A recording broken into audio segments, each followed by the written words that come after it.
Orang itu bisa kelihatan sangat ikhlas padahal tidak. Misalnya, wah Pak Faiz itu ikhlas sekali ya ngaji, tidak pengen apa-apa. Itu kan kamu melihatnya begitu, tidak pengen terkenal, tidak pengen kata siapa. Ya kan? Kamu kan tidak bisa menilai hanya wah, dari kelihatan luarnya. Kalau urusan ikhlas. Nah, sekarang muhasabahnya, ayo dicek. Dalam diri kita ini sudah ada kualitas ikhlas atau belum? Ini ada beberapa ciri. Kita ambil dulu ciri umum ya. Ini tanda-tanda kita sudah ikhlas. Yang pertama apa?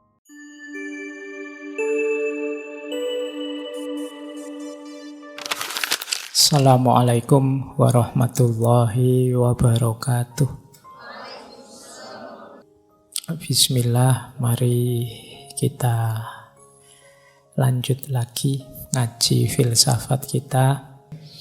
Malam hari ini yuk kita coba belajar agak sistematis tentang apa itu ikhlas. Saya awali dari definisi dulu biar lebih paham.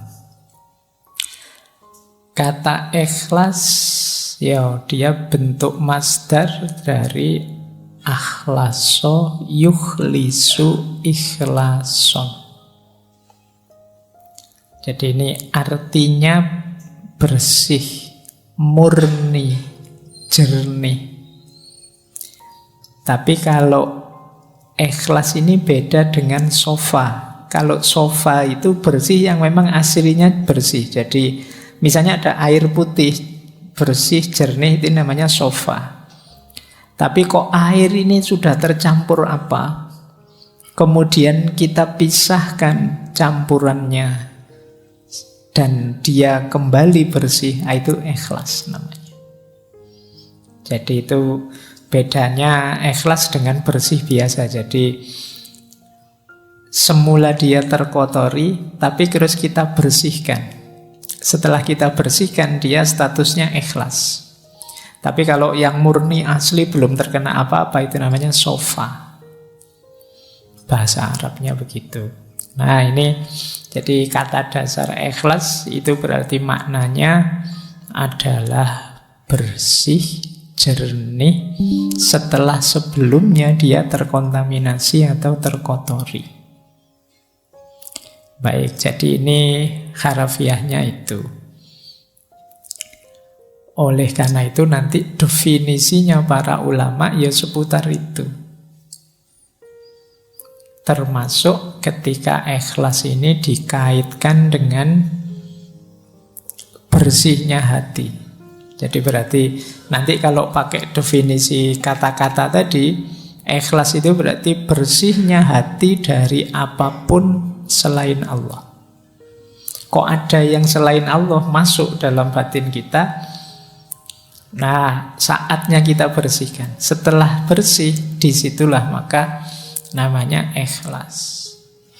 Ini nanti bisa kalian pakai sebagai argumen kenapa sih surat Al-Ikhlas itu tidak ada satupun kata-kata ikhlasnya tapi disebut Al-Ikhlas.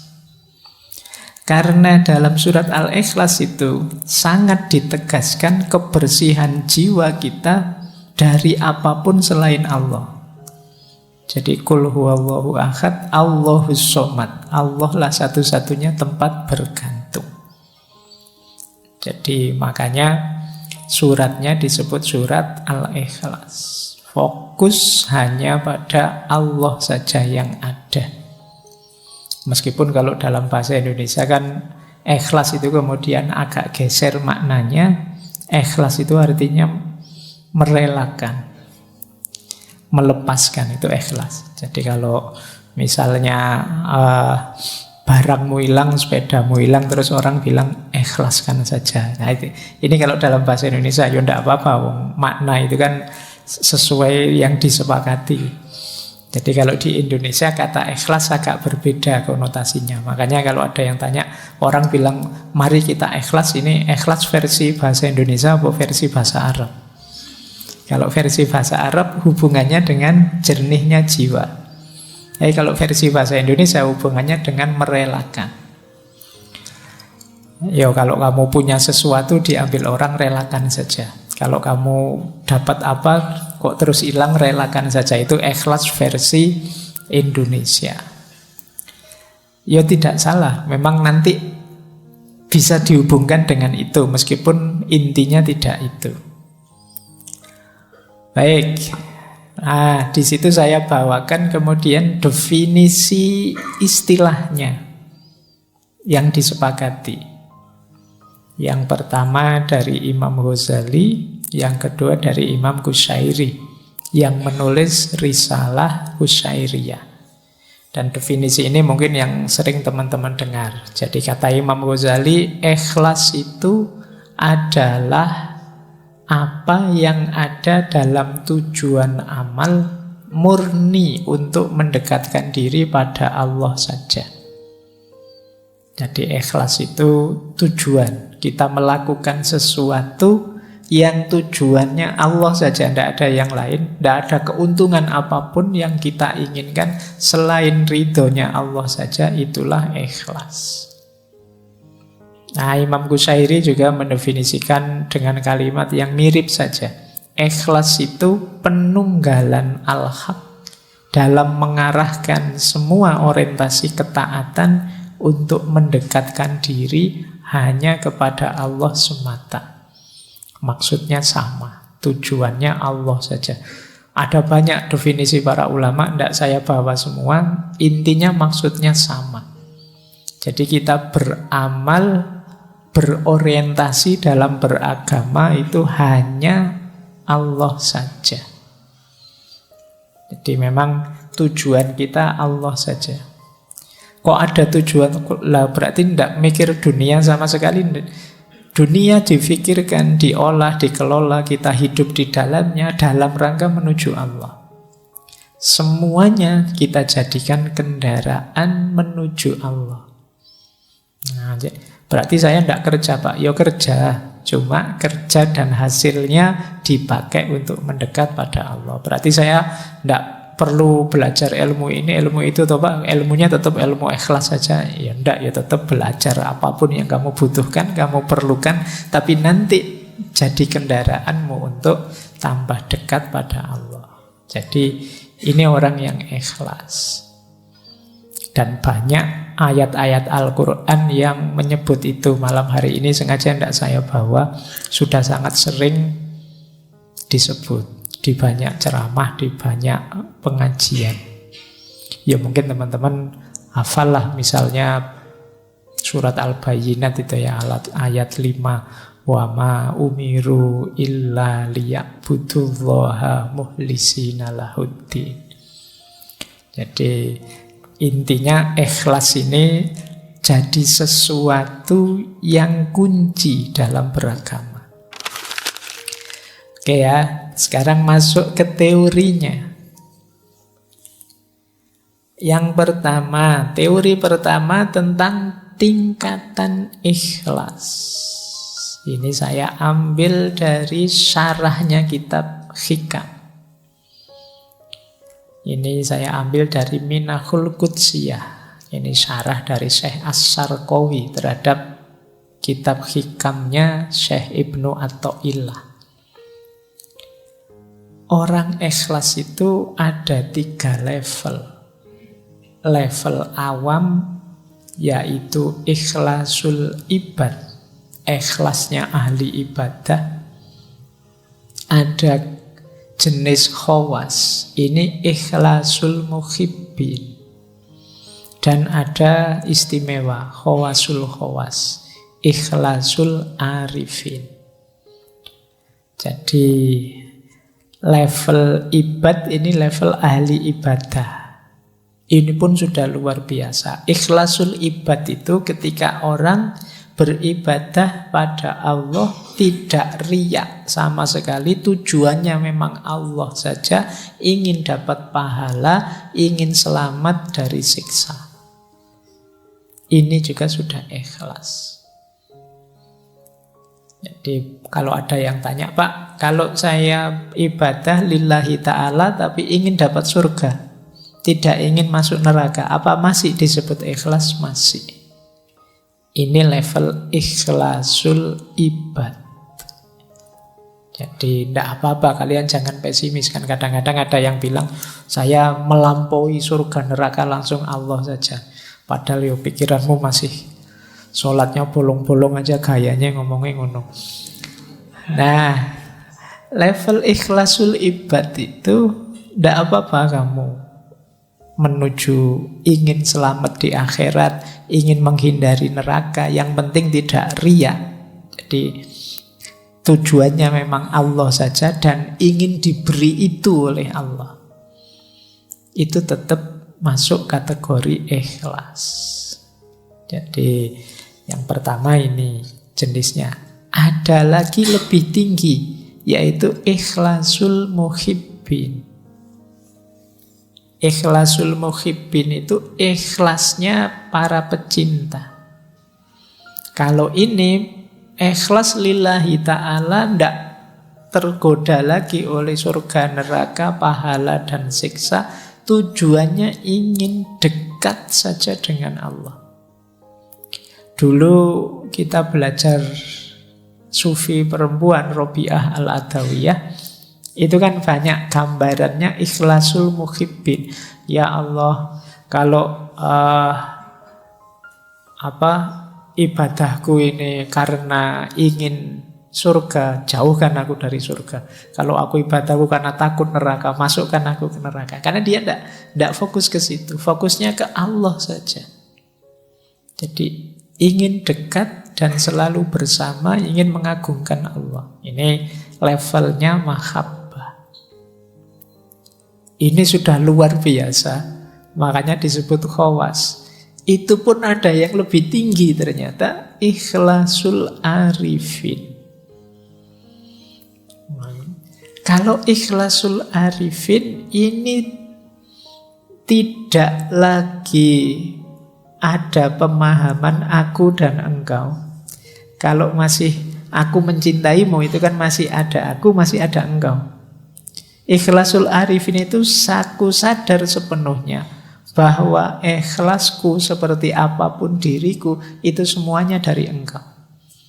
Kalau aku mencintaimu ya Allah, itu pun cinta yang kau anugerahkan dalam diriku. Jadi andilku itu tidak ada sama sekali.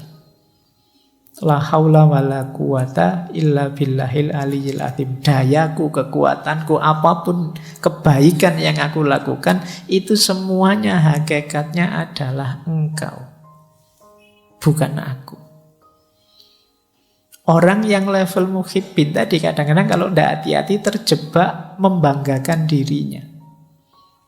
Bahwa aku bisa ikhlas, aku bisa tidak tertarik lagi surga neraka dan lain sebagainya. Tapi di level arifin itu sudah tidak mungkin lagi, karena dia sepenuhnya sadar bahwa kebaikan dirinya, cintanya pada Allah, dayanya untuk menuju Allah, itu semuanya hakikatnya anugerahnya Allah saja. Tanpa Allah mengizinkan, ridho, menganugerahi, tidak mungkin bisa begitu. Itu namanya ikhlasul arifi. Nah, ini jenjang-jenjangnya. Jadi silakan teman-teman nanti muhasabah ya, sudah punya jenis ikhlas yang mana dalam diri kita. Yang pertama pun tidak apa-apa, itu juga termasuk ikhlas. Jadi sudah lillahi ta'ala. Paling tidak yang pertama itu tidak ada target-target duniawi. Jadi tidak riya, tidak ada target-target yang selain Allah. Targetnya ukhrawi. Nah, ini pun sudah masuk kategori ikhlas. Baik, jadi ini konsep pertama. Semoga tidak terlalu berat ya dipahaminya, maksudnya kalau dijalaninya ya pasti abot. Paling enggak kamu ngerti dulu, itu kan sudah lumayan. Tadi tidak ngerti, sekarang ngerti. Kita lanjutkan. Nah, rutenya seperti ini untuk menuju ikhlas itu. Catatan saya ada 4 untuk menuju yang khawasul khawas tadi.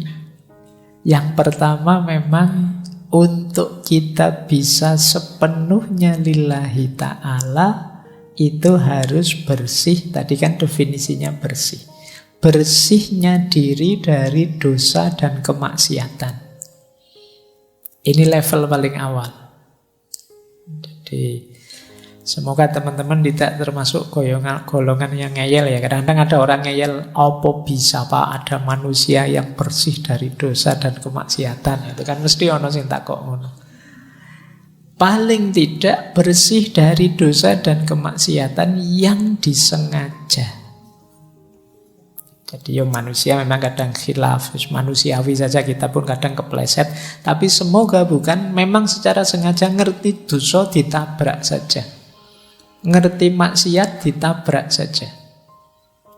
Kamu tahu kalau lihat gambar yang kayak gitu itu dosa, tapi eman-eman ya Pak, terus ya wis. Ya sudah, berarti kamu level awal saja masih belum bersih. Jadi kok tidak sengaja terlihat tidak apa-apa, rezeki. Itu kan ada kalimatnya yang laka al-ula. Laka al-ula itu ya memang kok tidak sengaja kelihatan, itu kan rezekimu memang laka al-ula. Tapi setelah itu jangan diulangi. Ya, kalau ada eman-emannya tadi berarti sengaja. Yang pertama kan tidak sengaja, tidak masalah. Ya, kalau diulang lagi gitu. Jadi kamu kok setelah lihat kok terus diulang lagi. Atau tidak diulang tapi dipenelengi terus. Saya ndak ngulang kok Pak, ya tak lihat tapi ya suwi nontonnya padha wae. Ya, jadi kamu kan logikamu kan begitu, eman-eman Pak, nanti kalau dosa ya tobat lagi lah Pak. Berarti di level awal kamu belum lulus, belum bersih. Jadi khilaf melakukan dosa manusiawi, tapi usahakan tidak secara sengaja kamu memasukkan dirimu ke ranah dosa dan kemaksiatan. Ini level paling awal loh ya. Kalau ini saja kamu berat ya, naiknya agak panjang nanti prosesnya. Paling tidak berusahalah. Karena kuasanya manusia itu terbatas. Insya Allah kalau usahamu sungguh-sungguh, Allah ridho dan berkenan, nanti Allah yang menolongmu. Sehingga kamu naik kelasnya lebih cepat. Tapi kalau kamu malas, kamu memang secara sengaja tidak ingin memperbaiki diri, naik level itu, ya Allah tidak akan datang. Ana inda dzonni abdi bi. Jadi yuk dinawaitui saja dan diikhtiari semampunya. Insya Allah kalau memang sungguh-sungguh Allah ridho, Allah akan hadir membantu kita, menaikkan makom kita, memberi ahwal yang cocok untuk kita. Kalau sudah lulus di level pertama, kita bisa naik ke level kedua, bersih dari segala keterikatan duniawi. Jadi, kalau ini lebih berat lagi. Di sini mungkin banyak hal yang halal, banyak hal yang mungkin boleh saja, bisa saja.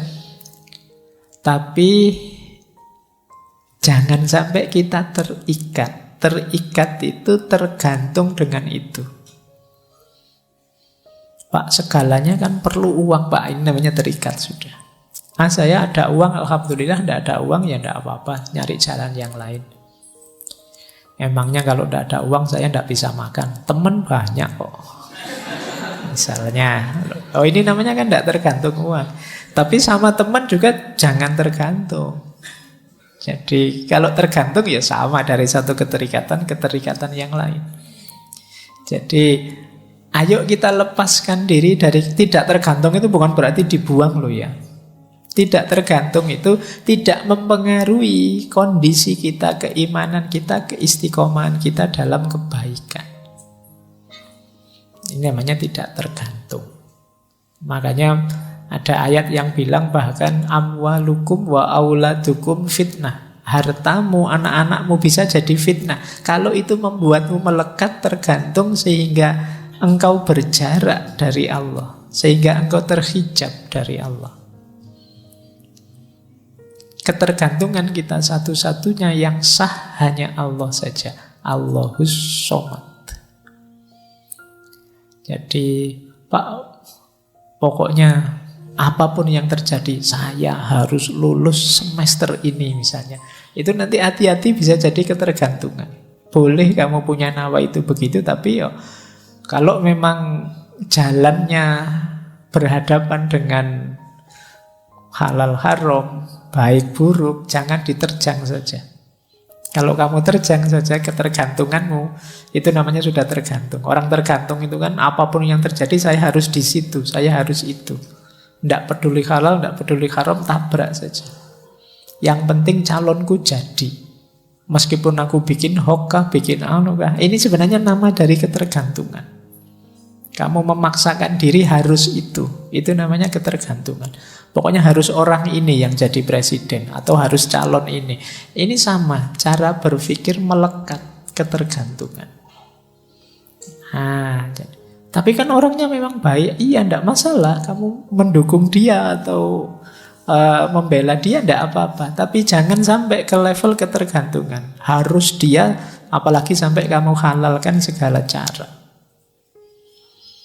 Ini level 2. Level 3 ini agak berat lagi. Bersihnya diri dari ego kita sendiri.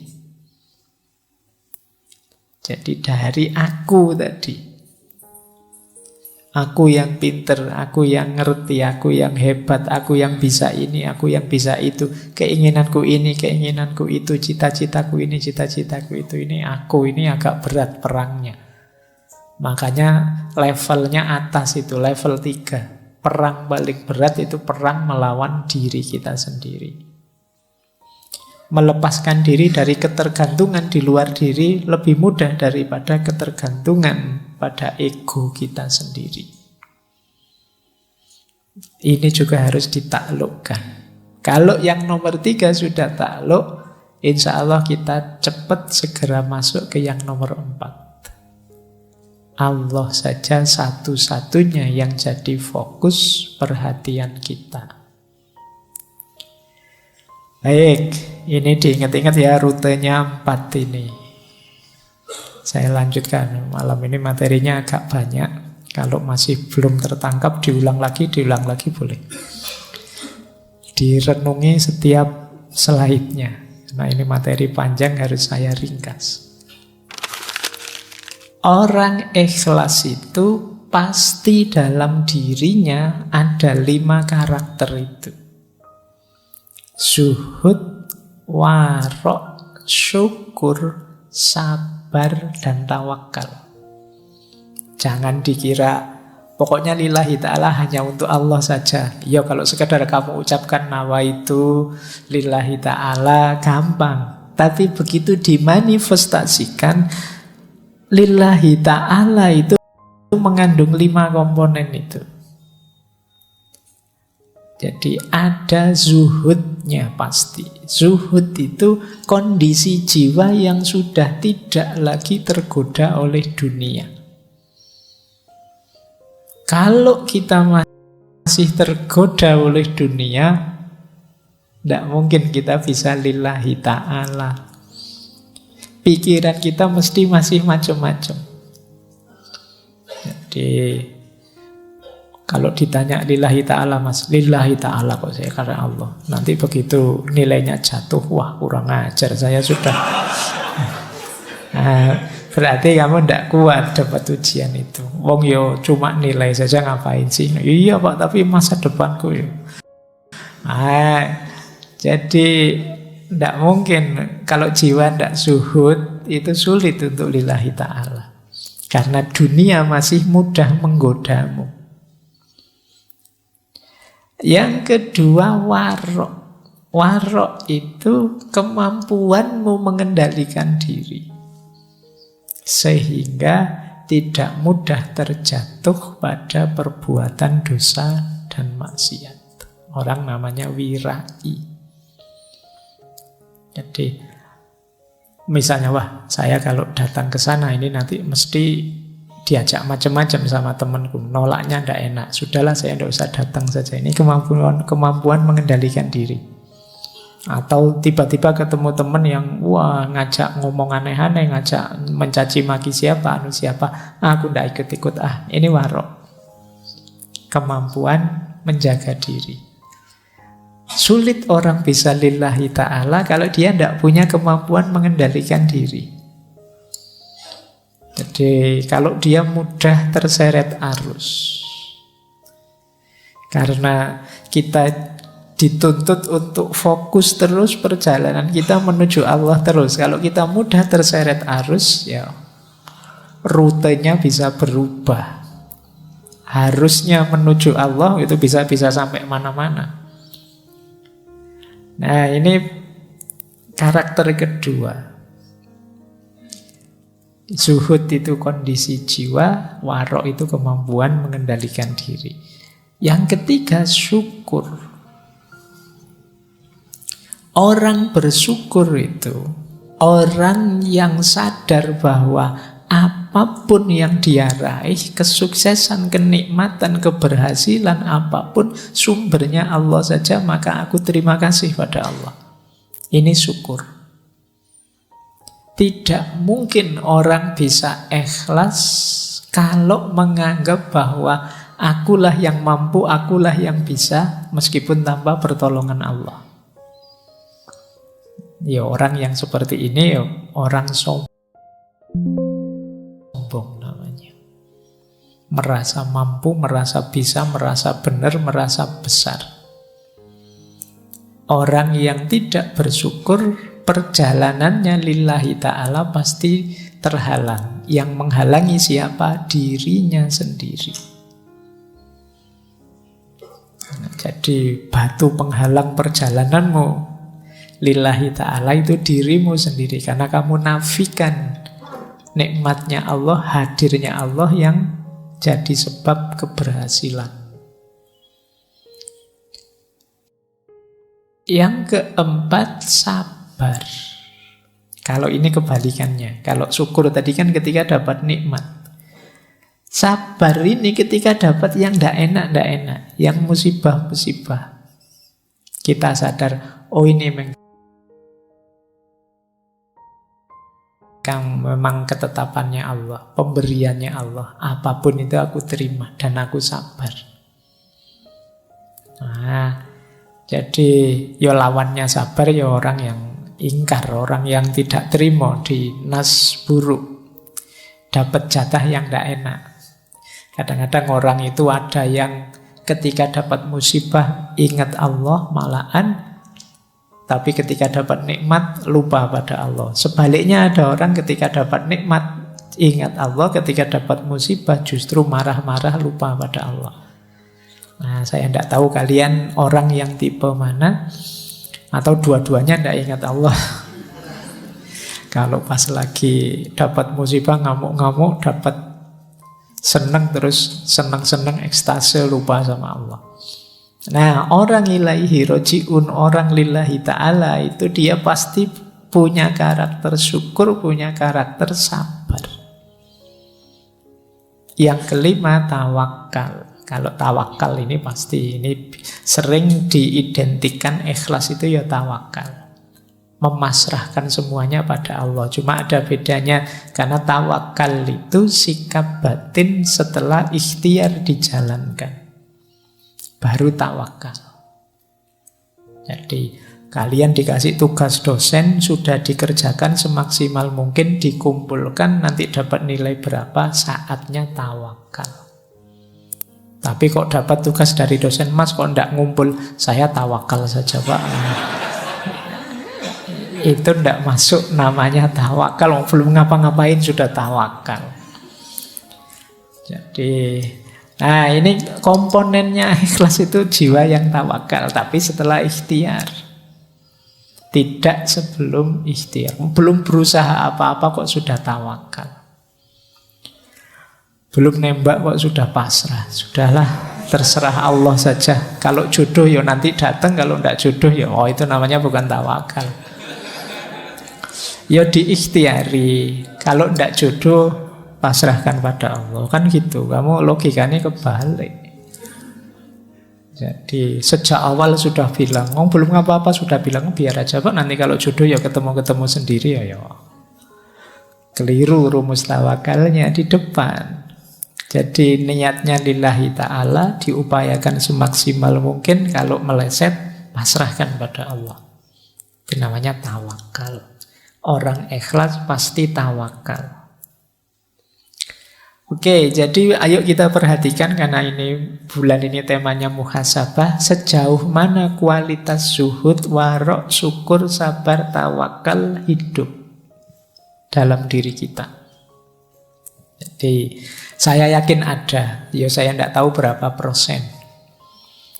Mungkin ada yang masih wujudnya sudah agak besar, mungkin ada yang kecil sekali, mungkin ada yang tidak kelihatan, mungkin dalam diri kita, kezuhudan itu, kewaroan itu, rasa syukur, sabar, tawakal. Kalau hidup semua dan fungsional, hidupmu akan tenang. Ini orang yang benar-benar mukhlisin. Hidup memang lillahi ta'ala. Nah, ikhlas itu karakternya adalah tersembunyi.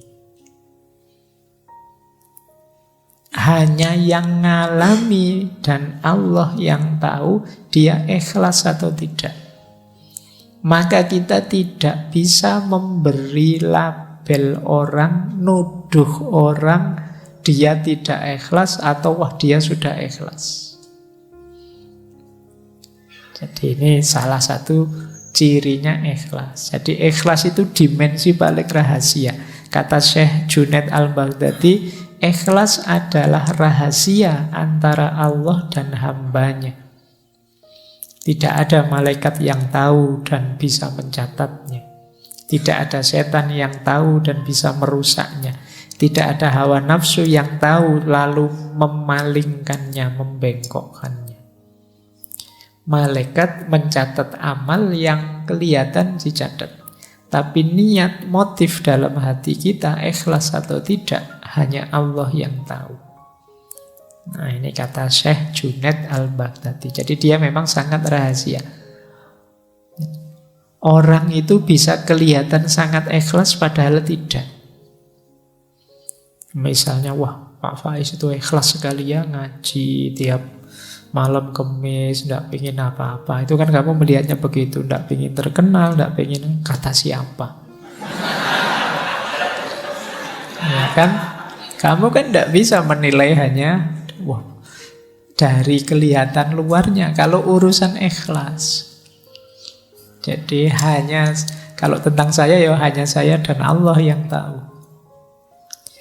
Ya untunglah Allah itu sayang sekali sama kita ya. Aib-aib kita itu tidak dibongkar mentah-mentahan kayak kalian bongkar aibnya musuhmu di medsos-medsos itu. Kalau Allah sebaper itu habis kalian. Jadi kamu mungkin tidak berani keluar rumah sudah. Baik, jadi ikhlas itu berarti tersembunyi. Maka dia tidak bisa jadi komoditas kebencianmu atau kecintaanmu pada seseorang. Pilihlah tokoh ini orang ini paling ikhlas loh dia itu. Ya dari mana melihatnya? Karena ikhlas atau tidak, hanya Allah dan yang bersangkutan yang tahu. Jadi ini karakter pertama dari keikhlasan. Dia tersembunyi. Kedua, nah ikhlas itu kalau ini saya ambil dari Syekh Imam Haris Al-Muhasibi. Diingat-ingat ikhlas itu tidak untuk yang mubah, yang makruh atau yang haram. Pak saya itu bohong tapi saya ikhlas kok Pak. Nggak iso. Haram ya ndak ono hubungannya sama ikhlas. Saya tahu yang saya lakukan ini tidak boleh Pak, tapi saya dengan tulus melakukannya. Ikhlas Pak, enggak. Jadi kata Imam Haris Al-Muhasibi, perbuatan mubah yang tidak diniati mendekatkan diri pada Allah. Ini maksudnya misalnya minum, makan, itu kan mubah. Tidak ada hubung Pak, saya makannya ikhlas sekali loh Pak. Kecuali kamu ada niat yang kamu hubungkan dengan Allah. Pak, saya makan ini Pak, biar kuat ibadah Pak. Nah, maka nawa itu saya makan biar kuat ibadah lillahi ta'ala. Kalau ini bisa. Tapi kalau tidak kamu niati untuk mendekatkan diri pada Allah, ya tidak ada hubungannya dengan ikhlas tidak ikhlas. Perbuatan makruh dan haram tidak mungkin dilakukan dengan ikhlas. Misalnya kata Syekh Haris, membangun rumah untuk kenyamanan diri, memandang sesuatu yang haram dengan dalih ciptaannya Allah. Kadang kan yang kamu lihat-lihat di HP tadi kan, yang tak contohkan tadi, wah ini kan ciptaannya Allah Pak, indah sekali Pak, luar biasa indah. Saya melihatnya mengagumi kebesaran Allah Bapak. Itu enggak. Kata Imam Haris, enggak. Dimarahi kalian kalau pakai argumen itu oleh Imam Haris Al-Muhasibi. Jangan sebut-sebut ikhlas dalam perbuatan itu. Karena sedikit pun tidak mendekatkan dirimu kepada Allah. Jadi ini catatan. Jadi yang tadi ikhlas itu pasti tersembunyi, kemudian ikhlas itu tidak dalam yang mubah, yang memang dalam status kemubahannya, yang makruh dan juga yang haram. Jadi tidak boleh perbuatan haram kamu cari argumen dengan sudut pandang yang berbeda biar dia jadi halal atau ikhlas lillahi ta'ala. Pak, saya nyogok ini biar orang jahat-jahat yang mau nyogok itu tidak jadi masuk, biar saya saja yang masuk. Saya kan orang baik, misalnya. Nah ini tidak haram, itu ya tidak bisa kita ambil perspektif apapun karena zat perbuatannya sudah haram. Kalau yang mubah tadi bisa. Mubah itu diniati untuk kebaikan lillahi ta'ala masih bisa. Tapi kalau yang haram tidak bisa.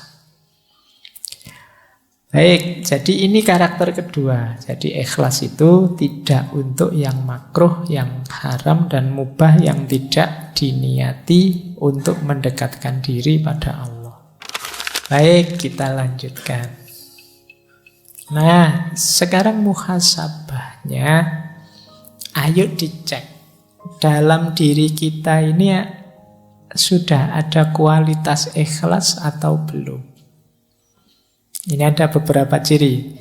Kita ambil dulu ciri umum ya. Ini tanda-tanda kita sudah ikhlas.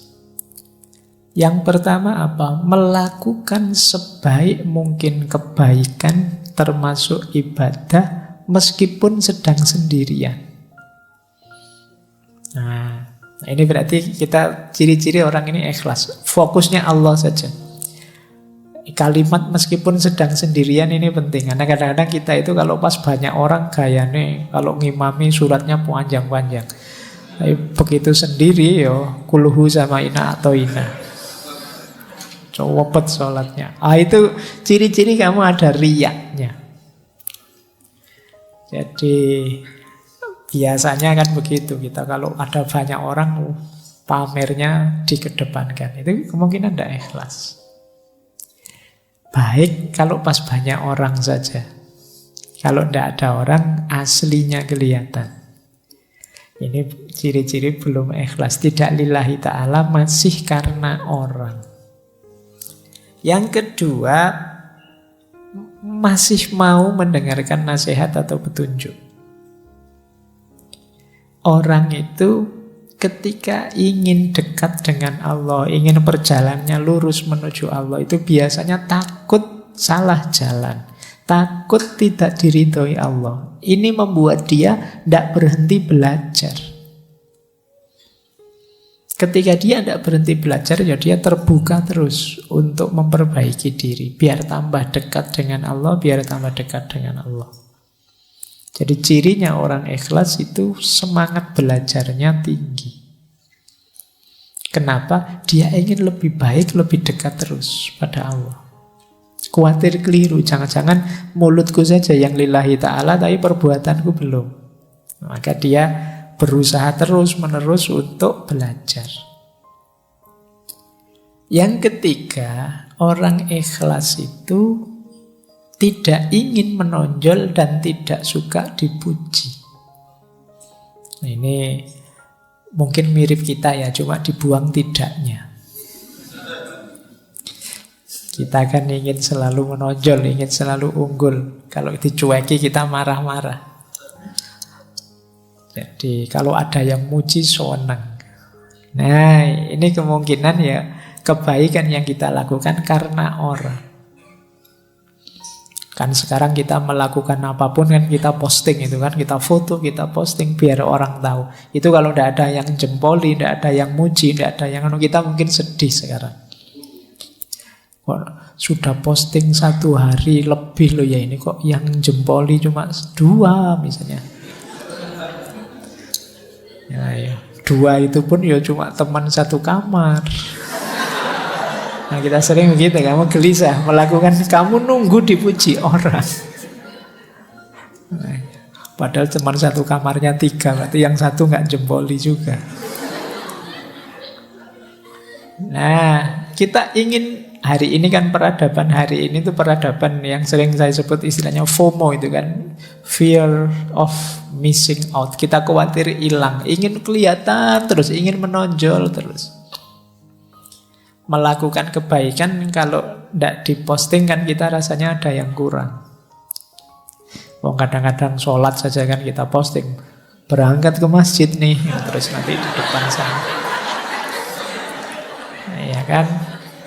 Terus duduk paling depan nih misalnya, terus wah, terus gitu. Kadang-kadang sholatnya pun kamu taruh HP-mu di syuting, ngaji juga begitu kamu. Ingin selalu kelihatan. Nah, baik, orang ikhlas itu tidak ingin menonjol, tidak suka dipuji. Bahwa orang muji monggo saja, itu bukan yang saya kejar. Bahwa saya kok kelihatan unggul, kelihatan menonjol di antara yang lain, tidak masalah. Tapi itu bukan target. Kemudian selalu muhasabah. Tidak merasa sudah paling benar, sudah paling ikhlas, sudah paling nomor 1. Dan yang terakhir, lebih suka beramal diam-diam, secara rahasia. Nah, tidak suka pamer itu. Ini memang agak kebalikan peradaban hari ini. Peradaban hari ini itu orang selalu ingin kelihatan. Mungkin juga mental kita itu, kalau kita kan sering kalau ada apa-apa, tidak ada fotonya hoax, tidak ada videonya hoax. Jadi akhirnya bawah sadar kita itu melakukan apapun ada fotonya, ada videonya. Jadi mungkin peradaban hari ini itu bisa kita sebut peradaban riya. Pamer terus apa-apa ingin dipamerkan. Ini agak hati-hati ya, ini untuk jiwa kita agak masalah, orang yang selalu ingin pamer. Kata Syekh Zunun Al-Misri lebih tegas lagi. Kata beliau, orang ikhlas itu adalah orang ketika dipuji atau dicela, dia tidak akan terpengaruh. Pujian dan celaan itu dianggap sama. Kalau dia yakin ini kebaikan, dipuji orang atau dicela orang, dia tetap melakukannya. Ada yang ngasih jempol atau tidak, saya yakin ini baik, ya saya jalan. Ini orang ikhlas. Yang kedua, lupa kalau sudah melakukan kebaikan. Ini berarti orangnya ikhlas. Misalnya sudah memberi utang teman bulan yang lalu, wah itu mungkin 10 tahun lagi masih diingat, wah kamu dulu zaman kuliah kalau bukan. Nah, jadi dieling-eling terus temannya hutang 20.000 saja. Ini kamu dulu itu 20.000 belum kamu bayar loh sampai sekarang. Baik, ya berarti memang ya tidak salah, cuma belum ikhlas. Jadi, ikhlas itu biasanya tidak dianggap lagi, sudah melakukan kebaikan ya sudah saatnya kebaikan selanjutnya. Jadi tidak hanya mengagumi kebaikan yang lama, tapi selalu memproduksi kebaikan yang baru. Cirinya orang ikhlas. Terus yang ketiga, lupa hak-hak dari amal solehnya. Jadi tidak mikir reward. Wah, sampean melakukan ini itu harusnya dapat pahala sekian loh harusnya. Ya tidak apa-apa lah, monggo terserah Allah saja urusan besarnya balasan pahala. Tidak berpikir ke sana sudah. Menurut saya ini baik ya sudah. Oh sampean rajin ke masjid loh. Wah berarti setiap sholat pahalanya 27 derajat. Ya alhamdulillah monggo, tapi fokusnya tidak ke situ. Jamaah itu baik, dianjurkan, ya saya ikut jamaah ke masjid. Pahalanya dilipat gandakan berapapun, atau jangan-jangan sekarang sudah tidak 27 lagi karena kursnya mungkin berubah. Itu serahkan saja pada Allah kalau tentang itu. Jangan-jangan kamu protes, zaman dulu 27 sekarang masih 27 juga ya harusnya. Monggo lah, pokoknya kamu jamaah saja lah sudah. Tidak usah terlalu dipikir hak balasan dan lain sebagainya. Nah ini ciri-ciri ikhlas kalau menurut Syekh Dhunnun Al-Misri.